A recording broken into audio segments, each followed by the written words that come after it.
Welcome to J-Man. I am the 5-star 5-diamond chef, and with me is Captain Sweatpants, although he ruined the nickname right now because he's not wearing sweatpants.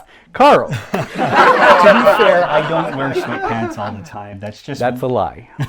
No, I do. I really don't. But we're back here in his lovely home again. We're going to be cooking something. The Rez Famous Wife's Kitchen. Exactly, and we're going to be cooking something good. I have no idea what he's going to cook for me, so it's probably going to be good. So we'll go ahead and jump right in. And so we're going to start with a dessert today. And so I think that, and you're probably correct in this, right, Carl, that for Native folks, when it comes to dessert, that's something that we only ate when we were at school. Yeah. And so it wasn't something that we ate all the time. The only time that we ever really ate dessert was if somebody knocked light to somebody, then there'd be like pies, cookies, or things like that, cakes that would be available. And so we're actually going to make a pastry cream today. Okay, go ahead. Okay, and so we're going to start off by heating up 2 cups of milk. And then we're also going to add some vanilla extract. And so preferably what I would like is that I would like to use either vanilla bean or vanilla bean paste. But the reservation Bashis is a real cock block when it comes to wanting to be bougie and when you're trying to cook things like this. So I'm going to put this in a saucepan along with the extract, and we're going to put that on medium heat, and then we're going to come back to the station, and then we're going to mix up some egg yolks. And so we're going to separate some eggs. And so I really just need the egg yolks, and so we're going to separate the whites, and the whites you could stash to use for other things. And so I think that when it comes to res cooking, that we only know to use the entire egg, that to separate egg yolks and whites, that oftentimes that we don't know that we can use the whites for other things. And so like the egg whites, you could use that for a healthy version of an omelet, or you could use it for meringue. Do you know what meringue is, Carl? No, don't know what it is. It's this really good fluffy stuff that when you whip it super quickly with some sugar in it, gives you some nice toppings for pies, other types of desserts. And so we got the egg yolks separated. What I'm going to add is I'm going to add a crap ton of sugar. And so I apologize to Carl's dentist. And then I'm going to add some cornstarch. And the cornstarch is supposed to help to thicken. And this is going to mix for a while because the goal is to whip as much air into this as I possibly can. And so you can see that the eggs mixture has lightened in color because it's whipped in all of the air, and I got it to a nice consistency. And I was telling Carl that I was a little bit worried about the amount of sugar that the recipe called for, because I think Hopis generally we don't eat that much sugar, but we're going to put Carl on the road to diabetes anyway. And so what we're going to do is that we're going to do a process called tempering. And so I'm going to put a little bit of the hot liquid in with the egg mixture.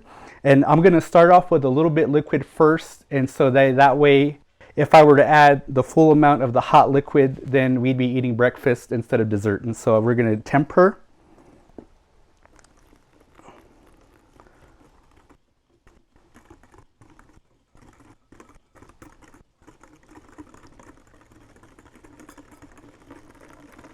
And so as soon as I put all of the hot liquid in with the egg yolk mixture, we put it all back into the saucepan and we put it on very low heat.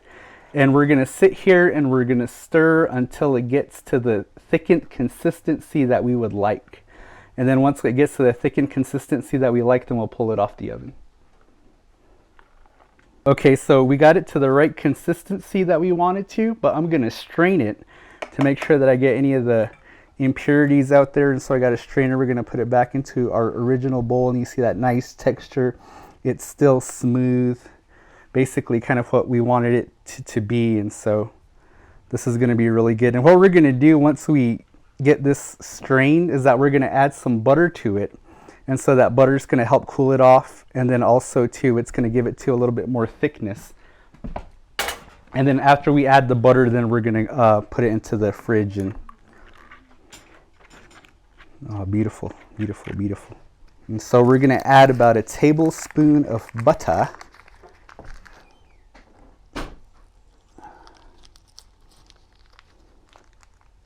So we add that to that. Whisk that bad boy in.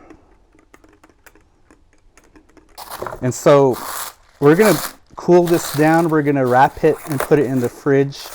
And all of the recipes will tell you to cover it with plastic wrap. And so that just ensures that the no skin on the top forms. And so we're gonna throw this guy in the fridge, let it cool off. And then once it cools off, we'll be back and then we'll show you what we're gonna ultimately do with it. And so we're going to create the tarts for the component of this dessert. And what we're going to use is we're going to use puff pastry. And so puff pastry is just, anything that you can find in any grocery store. Even Tuba Bashes has it. So thank God that that's there. And it has been years since I've worked with this stuff. So potentially you could be seeing 10 takes here. But basically we're going to cut the pieces and we're going to create tarts as best that we can. And so essentially when these tarts are baked, when the pastry cream is cooled and thick and nice, we're going to fill these bad boys up with the pastry cream, and then we're going to top them off with some fruit. And so we're just going to brush some egg wash, and this is going to be what holds the sides on. And so basically when this cooks, this is just going to be one big square with sides.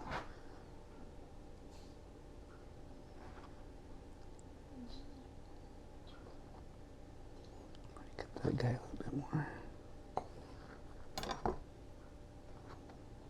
And so I kind of puzzle piece these together, not the best puzzle work, but once these puff up, these will be the vessels for our dessert. And then so we're going to throw these into the oven, and the oven is heated at 400 degrees.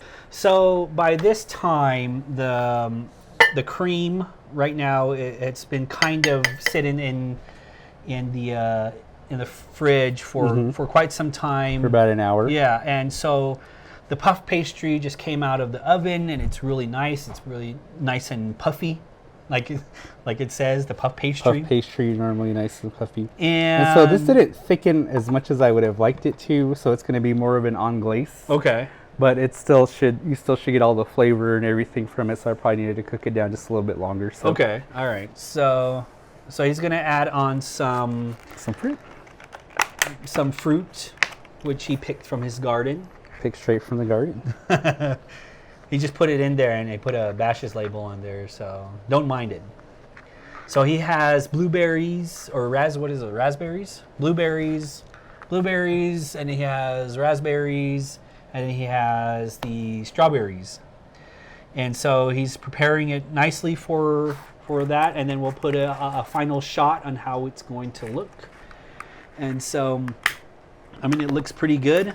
Looks pretty neat. And I mean, it's really easy to find puff pastry anywhere at your local store. It's really easy to create this cream, pretty much. We'll go ahead and put a link in to this cream wherever, and it's pretty easy. So look out for that. And I think he's almost about done. So we can go ahead and eat our puff pastry. What is this thing called? It's called a fruit tart. A fruit tart. We're going to get tarted up. We're going to get tarted up. So this is actually a fork and knife dish. Okay. So it does look pretty good. Like I said, it looks pretty neat. It looks pretty good. And hope he's really rarely used knives. So rarely use knives and fork. So if you see me kind of struggling with the knife and fork, that means I wasn't trained enough to use a knife and a fork. So it looks pretty good. All right. We'll go ahead and just try with just the cream on here and the puff pastry. It's really sweet. All that sugar that you put in there. It's a good thing I didn't add the entirety of the sugar, right? Yeah. So we're gonna have the little tartness with the fruit. And the fruit will help cut into the sweetness Mm. of the pastry cream. There you go. It kind of levels it out. So it's not too sweet. Yeah. So good the little berry here. Mm-hmm. It's pretty good. So just eating the sauce by itself, I mean, it's really, really sweet. I mean, it's like it's sweet to the point where, you know, I probably have to take insulin shots, but You got to go to the dentist tomorrow. but if you kind of couple this with everything else, it balances And then the puff out. pastry Yeah, doesn't have any sugar in Yeah, it. it balances out with And so everything. sometimes you would add sugar on top of the pastry just so that that has sweetness to it too, but it sounds like it's a good thing I didn't do that. All right. Well, good job, man. Thank you. Thank you for this wonderful meal here, or this wonderful dessert. You know, all the recipes that he makes is actually online, and you can They're online, so we can Yeah. put links to other folks that actually put the ingredients down. It's very simple. and And instructions. I'm pretty sure that anybody like myself can probably make something exactly like this. It doesn't take too much time. Prep time was about 20 minutes. The whole process is about 2 hours. about maybe. 2 hours, 2 to 3 hours with cooling time with the sauce here. But can you imagine not going this to your sweetheart or to the Kiva, for example? All right, well, thank Corn you. Clan ladies, I hope you're writing notes down. I know I'm a better baker. They don't need to write this thing down. They have skills. They have skills.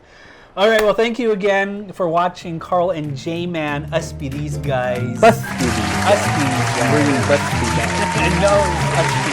And this is Cooking with J-Man.